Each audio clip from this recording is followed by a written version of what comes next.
Hello, everyone, and welcome to Agulhas Current Affairs, a marine science podcast set in Southern Africa, where me, as one of your hosts, Dr. Jonas Kisson of Geekoscopy Media, alongside Dr. Nelson Miranda of Argonaut Science. And today we are talking about COPs. COPs? we're talking about coping. Yeah. Coping? Yes. COPs. All 27 very specific COPs that are important to marine science in South Africa. There have been 27 COPs, and now we're talking about the latest one. The latest one, yes, for sure. So COP stands for Conference of the Parties, not other things that COPs may stand for. Yeah, not cops and robbers, yeah, for sure, definitely. Which sounds very, very general. I don't know whether that was intentional, but it's obviously a conference of different parties that are involved in essentially figuring out what our future might look like if they take certain steps that they all agree to or put on the table to get looked at by the other parties and come to some kind of conclusion on how to act, where to act, what to do, how to assign funds, things like that. In specific to one very It certainly sounds like a lot of partying. Yes. Yeah, it might be a party up in there. I don't know. I don't attend COP. Or I don't have the privilege of being one of the parties involved. But essentially it is a conference of people coming together to discuss climate change and what actions us as a society and our world leaders are going to take in regard to our changing climate and the coming future that we are looking forward to / not looking forward to. Yeah. So what? UNFCCC. That's quite an acronym. So those are all the parties, and these parties are they involve different countries all over the world. And this conference has been quite historical, isn't it? There's been quite a few accords and agreements and things over the years, because it's been 27 of these things, so at least 27 years, because it's a yearly thing, if I'm not mistaken. Yeah. And interesting things have come out of it when it comes to climate change. Yeah, especially when it comes to international policy and international relations, when it comes to multinational decisions on how to tackle these things. Yeah, big picture stuff. Big picture stuff. Yeah, indeed. I mean, it's the stuff that transcends like tenure, like presidential tenures. Those can last like 4 to 5 to 8 to 10 years, right? But these sort of things are the plans that we put in place for like decades. At least try to, at least. So they transcend like who's in power, at least for some or most countries.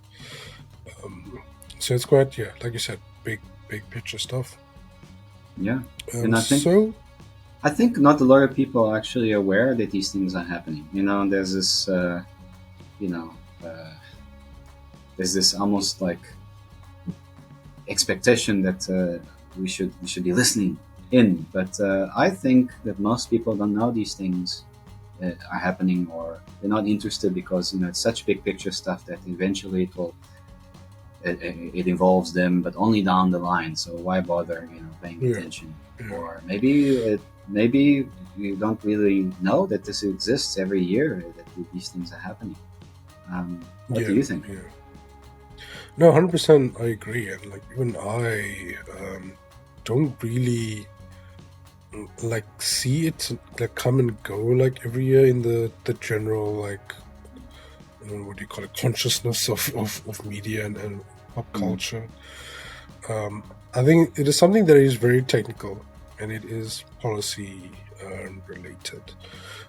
I don't necessarily think that because it's of that technical nature, I don't think it is marketed that well or that it needs to be.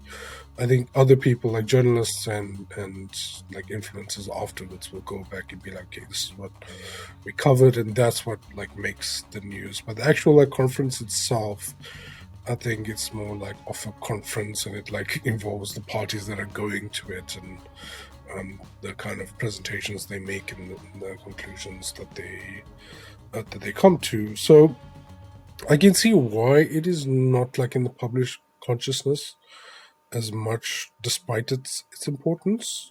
But I don't know. Maybe it should be. I'm Maybe it's not quite changing. sure.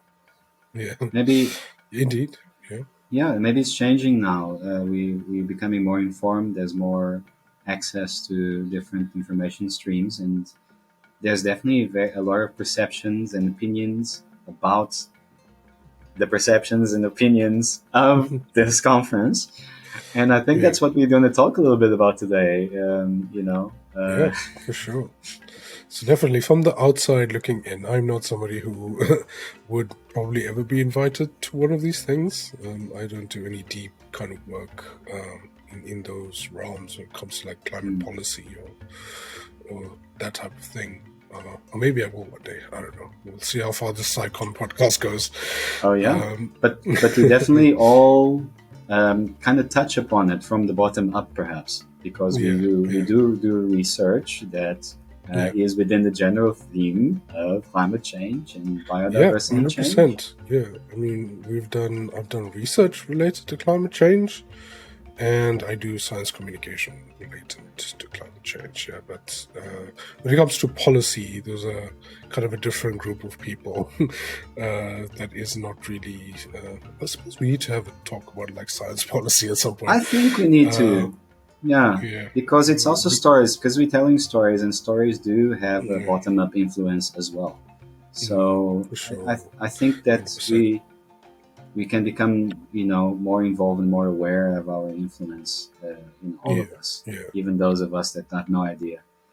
Yeah, so my outside perception based on like the conversation that's being had, like on people's opinions and what's being put out there by the organizers of COP27, I see personally that there's a conversation about Africa and its place in the conversation, because a lot of African countries are developing.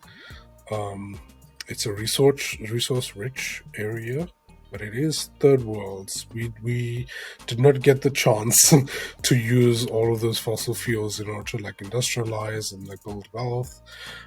But we are being subjected to the kind of measures that are being taken in order to curb emissions and curb climate change and things like that. So certain like that has to come into the conversation about how do we make this transition just for third world countries. How do we enable them to come to the party, and how do we enable them to take those measures that everybody has agreed on, at least on paper, but how we're going to tackle these climate issues. Yeah. So how COP is set up is that there's like different like days that they tackle, different sort of focus topics or themes, agendas. And I think a lot of them were focused on essentially how all of these things actually intersect with each other, because looking at everything in isolation generally kind of like leads to problems. I think we focus on the science for a lot of it. I don't know when it comes to COP specifically, but I know in like research, we focus a lot on the science part and the mechanisms of what's actually going on and modeling what could be our future. But we can't, as human beings, take ourselves out of the picture. We are also natural things that exist. Like we evolved, we came about. We are part of nature, right? Although the things that we do, we call unnatural because we separated ourselves like out of it for some reason. But the thing is, we're not going to call everybody tomorrow, right? Well, there's like Thanos is not going to come through and like just snap his finger and like half of us are gone, and it saves. I heard he wasn't there. I heard he didn't make it this time. Yeah, But he was didn't come. I'm sure he would, be quite popular if he did pitch up at Yeah, I think the 27. spaceship was too much of a carbon emissions issue, so Probably, then he exactly. decided no. Yeah, But we decided not to go there. But the thing is, we can't remove ourselves from nature. We are there, so human problems come Yeah. into it, and we gotta find a space where everybody can come onto the same page. And that's essentially what COP is about. Yeah. Everybody getting onto the same page of how to deal with these problems that will come through in the future. Yeah. So yeah. Yeah, and I Any mean, thoughts on that, Dustin? African perspective is super important on that because, generally speaking, we have to speak in bigger picture terms. African people are part of nature, are part of Africa, and the way we can't just remove it. It's not like the first world countries that have already gone through and sort of removed people from the environment as a way forward, and that's worked out for them. And so a lot of those ideas of conservation, for example, are first world driven, and it's just not so in Africa. In Africa, we are in it, and there's no removing people. It's not the way forward. And I really do think that, generally speaking, the world has a lot to learn and listen from African perspectives and from African people, to learn about what it is to be in nature and to manage nature naturally or unnaturally. Yeah, live sustainably amongst nature, which I think a lot of native African peoples actually do get right a lot of the time. So when it comes to the first couple of major agendas that were tackled, one of them I think was the finance. I think that was day one, and I thought it was quite interesting because the thing is, you can't separate that out from anything. In order to get anything done, you need money to fund the things. It reminded me of the Shakespeare line that I think is from like Greek philosophy, but like nothing comes from nothing, right? King Lear. If you don't have anything, you don't do anything, then nothing's going to happen. So we're going to have to fund whatever endeavors. If we want to have a transition from fossil fuels to renewable energy, somebody's got to pay for that. So the question of who is going to fund this, how do countries get funding in order to do these things? Can we ask other governments for funding? Can there be funding instruments like loans? How much interest we're going to put on those loans? Which are all very big and complicated questions that obviously should be tackled first, I suppose. So it made sense to me. Yeah, and you know what? Aligning, that sounds like the intent was to align financial things, to align money with reality, And that's a smart thing to do. Because, I mean, we something's going to pay. Something or someone is going to pay one way or the other. And we need to align the value, which money is the symbol of value, with the reality. I think that is the fundamental principle at work there. Yeah, you can't think of it as using fossil fuels was cheap and quick at the time, but we were paying for it like in our future, and now like the bill is like coming due, and we're gonna repay to fix a lot of it. So when it comes to the next agenda, which was like the science, and obviously like most of the science on the mechanisms of climate change are already in.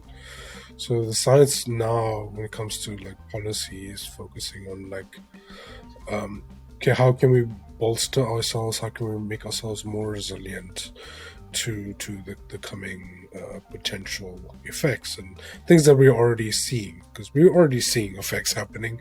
We spoke about it on our previous episodes. And if these things are going to keep on recurring more often, getting more severe, how do we then make ourselves and different areas of the planet, different countries, different peoples more resilient, prepared and resistant to what's going to happen? And the good news on the scientific front is that there are many scenarios that have been projected into the future.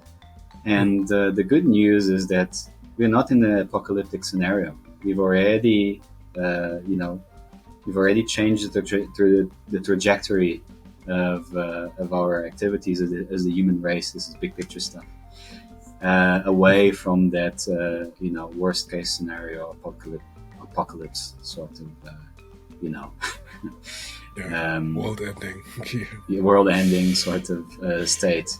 And that there's a lot of scientific evidence to support that. Yeah, for sure. And the other major area of research that I saw on the agenda was actually research into the ways of putting action, having climate action, which I thought was interesting. So okay, let's research exactly how do we go about actually doing anything? How effective is it? How do we convince people? That sort of thing, which I thought was interesting, because now it's getting into bringing the people aspect more into it, and because it's not all just environment. The people has to solve the problems, how we integrate all of it. So focusing on the science of the actions, I thought was interesting as well for the agenda. Yeah, it's really interesting. But, because the environment and the ocean in particular has been solving the problem for us, it's been buffering us. Yeah. It's about time that we actually understand actions. And what they mean and whether they work. So there was overall a focus kind of on Africa. One of them was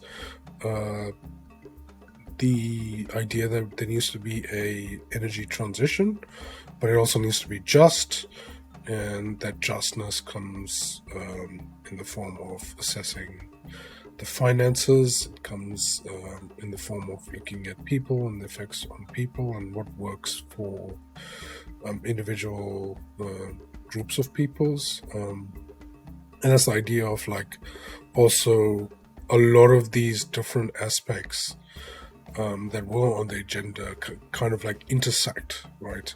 And they do kind of intersect right through Africa, which I thought was interesting. Because it is, money, it is science, it is people's livelihood, it is food, it is water.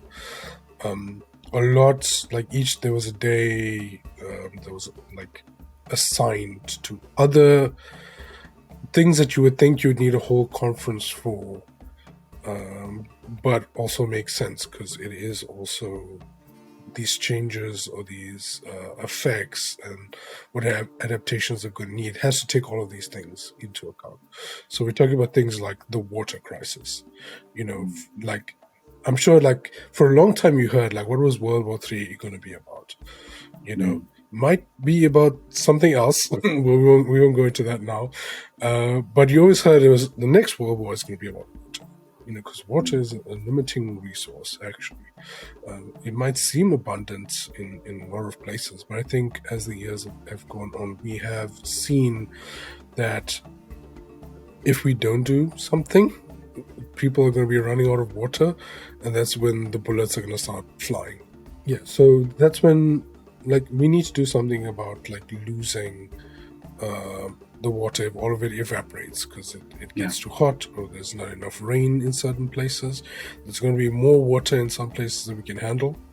And we see that in South Africa as one country, right? KwaZulu-Natal, there was more water than we could handle. Too much.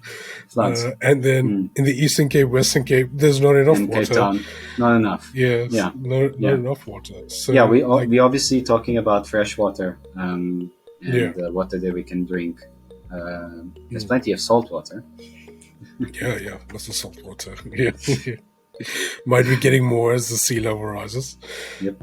But it's so definitely. And when it comes to water, we need obviously water to drink, but water also is needed, fresh water, for other things, especially growing the plants and that feed us, or that we create feed for animals that feed us. So the food scarcity issue, what that means for climate change, water scarcity, what that means for climate change, and all these things come together. And also sustainable harvesting, because we are losing biodiversity based on our actions, whether it's harvesting, whether it's pollution, whether it's other things. But we know from the research that biodiverse ecosystems are generally more resilient to change. So biodiversity loss is another aspect that is that intersects with climate change, because if you have less resilient systems, you're less adaptable and less resilient to more change that will come down the line. So I thought there was interesting of focusing on these other things that in of themselves require action, but when you think about it, they all connected. So there should be large actions that kind of include everything. Sort of a coordination of some sort. Yeah, for sure. Like COP. We would love countries coming together. And also, so like those are the things that that they are focusing on the agenda, but also bringing more stakeholders into the conversation. So it's not just like world leaders and governments, which may look a certain way or be of a certain age. Adding other people, other genders, adding younger people. There were very young people that were speaking and getting involved. I think there was a UN advisor that's the youngest ever, 20 years old.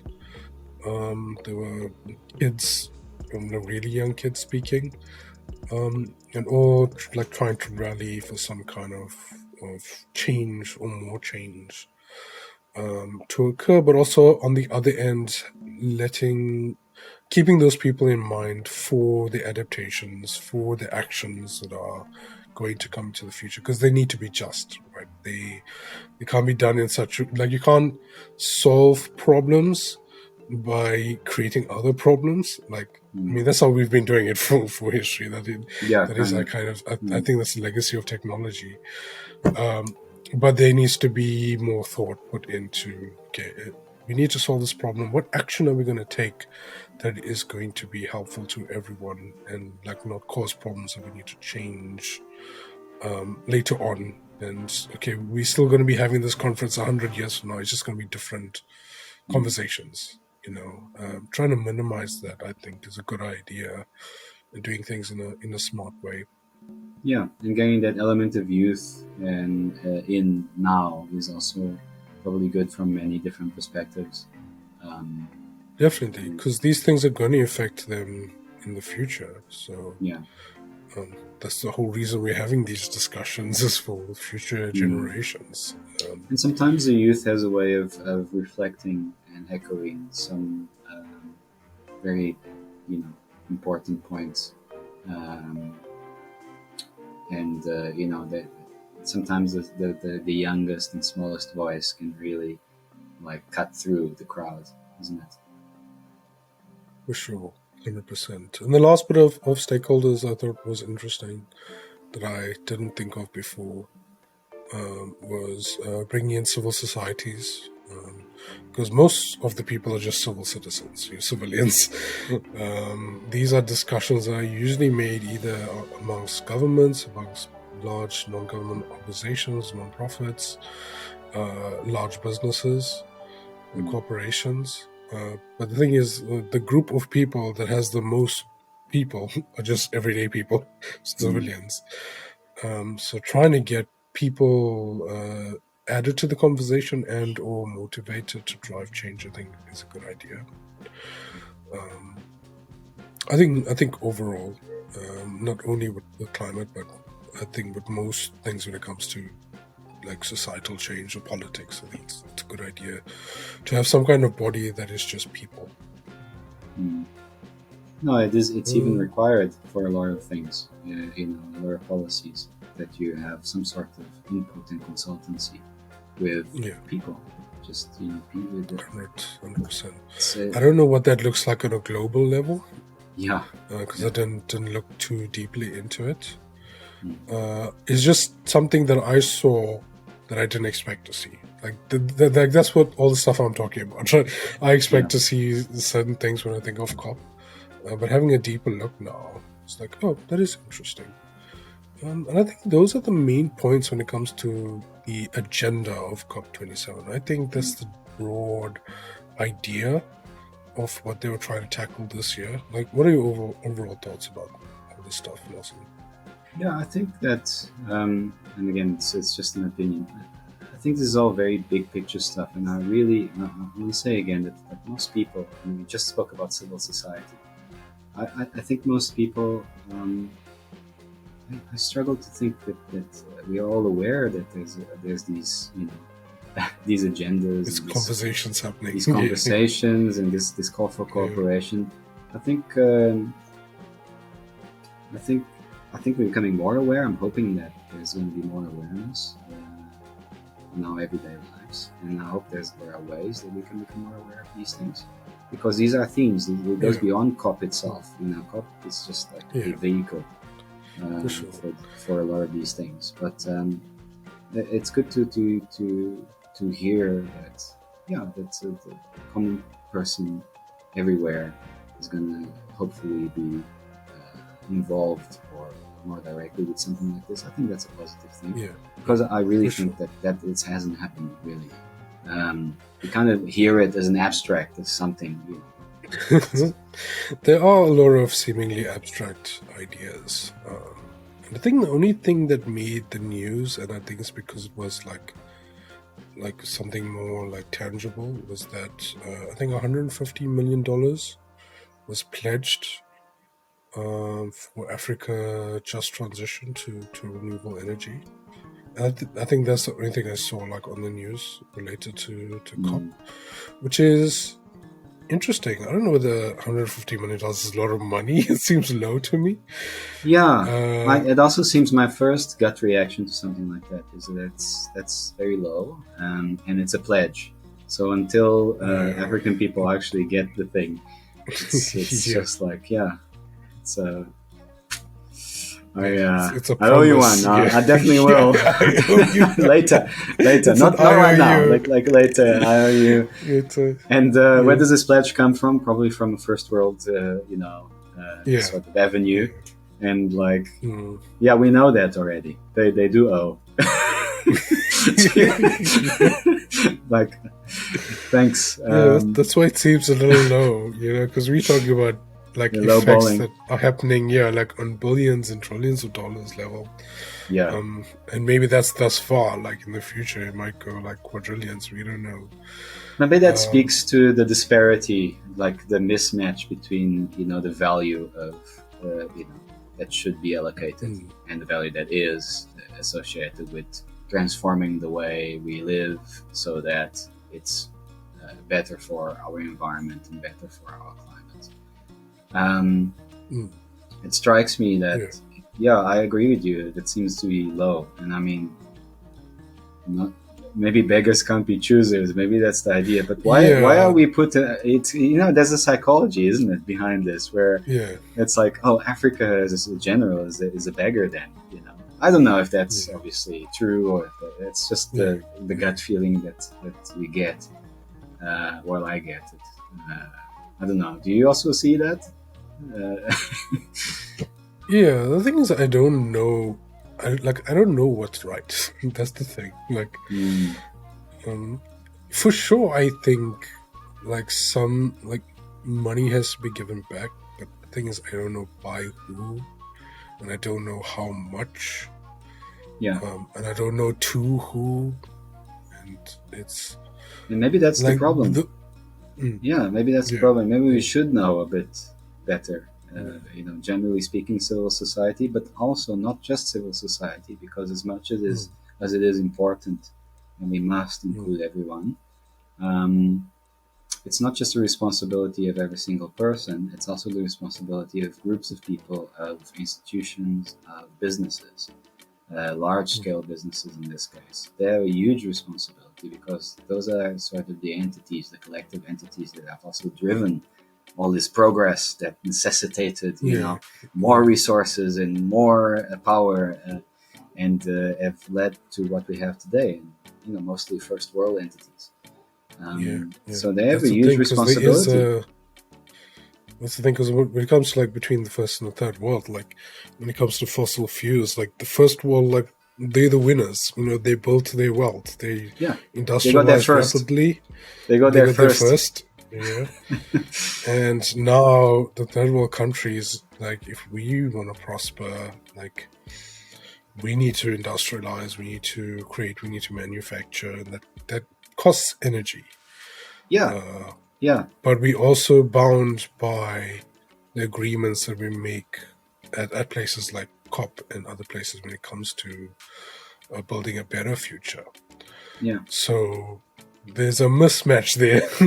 There Like, is are we definitely. always on the back foot? Like, is it just unlucky? Like, is that fair? Is that just? Yeah, is it a historical pattern? Is it because they got there first? Now they're also kind of in charge, and there's these power dynamics which are interesting. Hmm. And I think that that's not great for Africa and third world countries to have that psychology and that idea, like, oh no, we're sort of in a hierarchy below. How much of it is a human problem? How much of it is it that certain groups of humans have done this and got there, and there's other groups of humans that have not done it exactly the same way? And does it mean that the ones that got there first should have the say and the power and what are the ethics Yeah. there? I feel that African people and African third world sort of countries should actually have a lot to say, and should have a lot more power and decision. And I think that if they haven't gotten there first in terms of industrialization, that doesn't mean they shouldn't have the power of decision on a global scale as part of the human race. It feels that that's not fair. Yeah, it all came down to luck, essentially. There's a great book by, I forgot the author, but it's called Guns, Germs, and Steel. Yes, It kind of retells the story of why the first world is the first world, essentially. And it's nothing about the people, really. It's more about the environment in which those people found themselves and that gave them the upper hand. So we need to bring those kind of questions into the frame. We need to have those conversations on how do we proceed. And I think they are doing that to some degree. At the very least, like we said earlier, they're not. It's not like they're not doing anything. Like these things are being discussed, which is hopeful at the very least, I think, and better than nothing. That's true. That's true. Yeah, so I think that's most of what was on the agenda. And I think the major concern, some other concerns / criticisms that I saw on Twitter, because Twitter is a fire hose of opinions, with people having their say about. I think one of the major criticisms, like from the start, was people just think it's just a lot of just talking and like greenwashing. Just people pretending to do things, but they just like trying to wipe their hands of blood. And I mean, I'm not going to deny that's not happening, but also I can't assess the intent of certain people or organizations. That's not for me to judge. But like I said earlier, like at least some things are being done and things are being put on the table in a public manner, and things are being discussed. I think removing yourself from the discussion, I don't think that's necessarily helpful, and being like nihilistic about it. Yeah. I think, I don't think it brings us forward. I don't know what you could do to counteract that in any way that's useful if you're not coming to the party with solutions. So that was one of the things. A big kind of blowback about the hypocrisy of these world leaders using like private jets to jet from all over the world to COP, which is okay. I understand jet fuel is a fossil fuel, and a lot of emissions. On the other hand, it is the fastest, most convenient way for important people to travel. So I to be get there the physically. other side. Yeah, If they want to be there physically. The other side to that is that we had 2 years where a lot of physical things wasn't happening, and the world functioned for the most part, especially when it comes to communications and conferences. So why they couldn't make it 100% clean by going that route, I'm not sure. or Probably maybe look it up and see what the thinking was behind that. But it is a question as to, okay, why can't we just do this virtually and maybe save in that regard?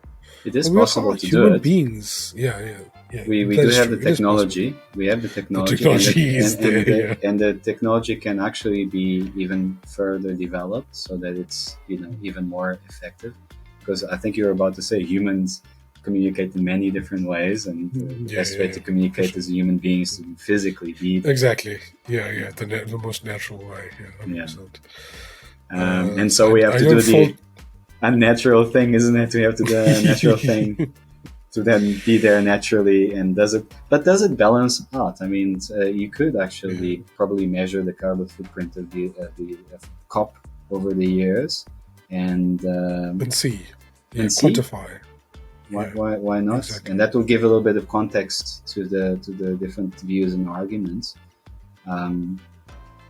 Which for sure. It's fair. It's fair to think about these things. I mean, I saw 2 main sponsors. One of them was Coca-Cola.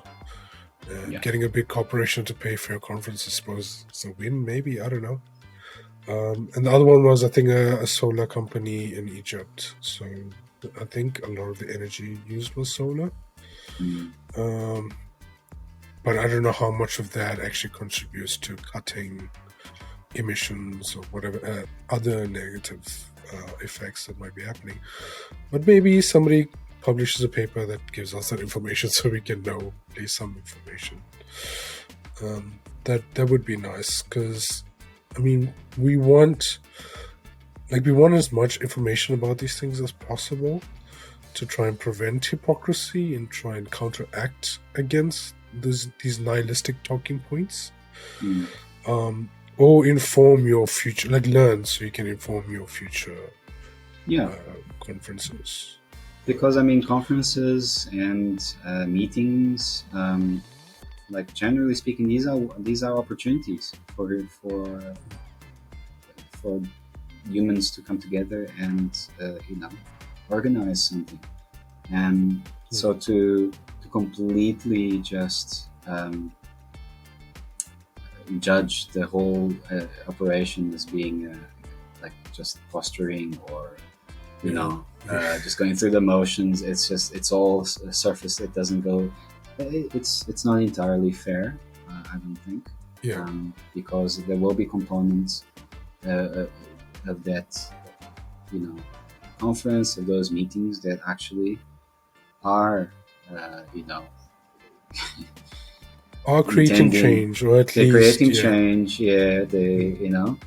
So to building the foundations for future change. Exactly. So I mean, to do away with the system altogether may not be the smartest thing, but to criticize the system is definitely fair.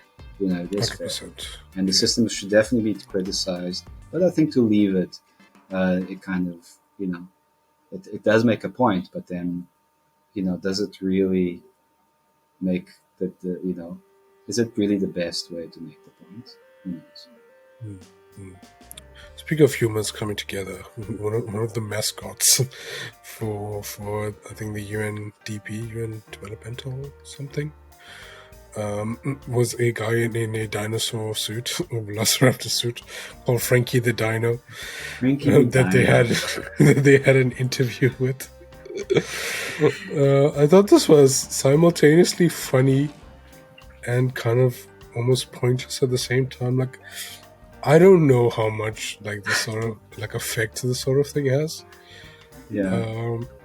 But it was, I suppose, at the very least amusing. At the very least amusing. And his whole tagline was like, "Don't choose extinction." He was Yeah. like, "I was there when the dinosaurs died. Somehow I'm still alive." And he's like, "Oh, I'm confused. Yeah, don't Why think are these about it too much. people?" Yeah. It's like, why are these people rushing towards their own extinction by their own hands? Which I get the point. I get the point.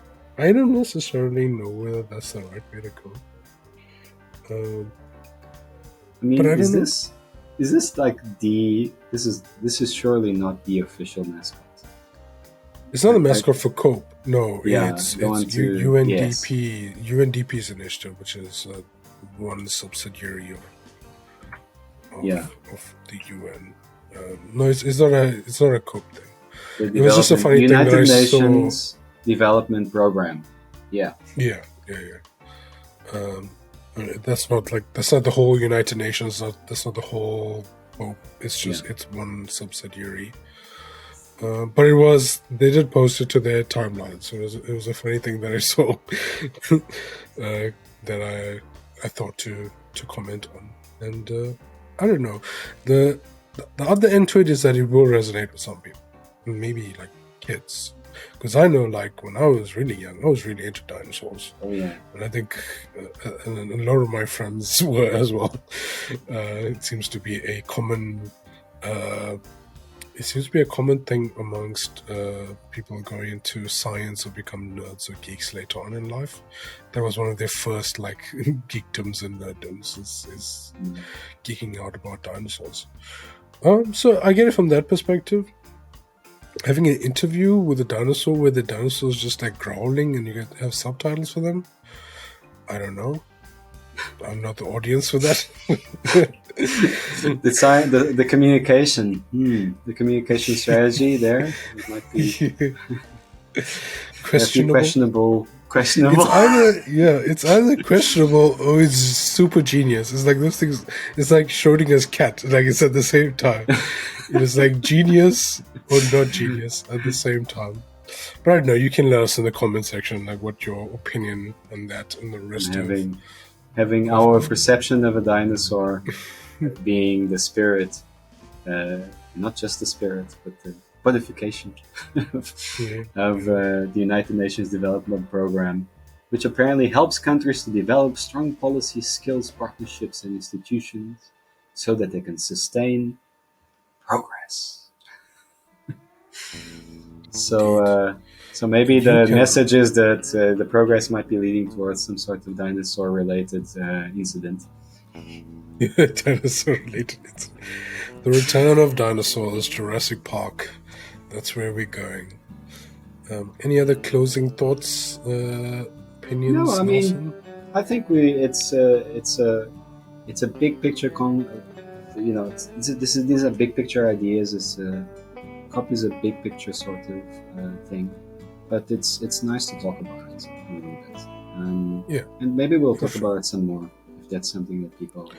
I think we do need to talk about science and policy, because we didn't cover that in our science communication thing, and some of those things intersect and come together. But I think even for my own edification, learning about how science and science policy intersect might be a good thing to try and think about and find more about, because this is the highest level of that, right? And you probably get different levels, all the way to stakeholder meetings, probably at the bottom. But it's also as professional scientists, you are governed by these policies and laws, and then you are also potentially contributing knowledge that can be used to adapt these policies. It is a circular thing. So there's definitely in the middle of that. So it's important to sort of have a general awareness and talk a little bit about that.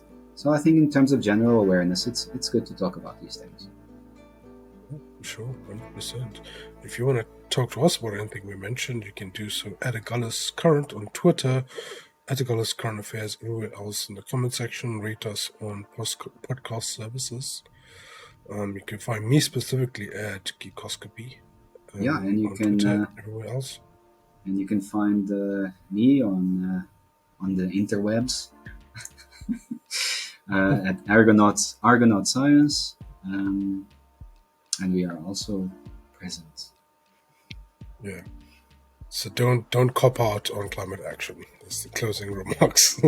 Yeah, let's not cop out. All right. Cheers. Cheers.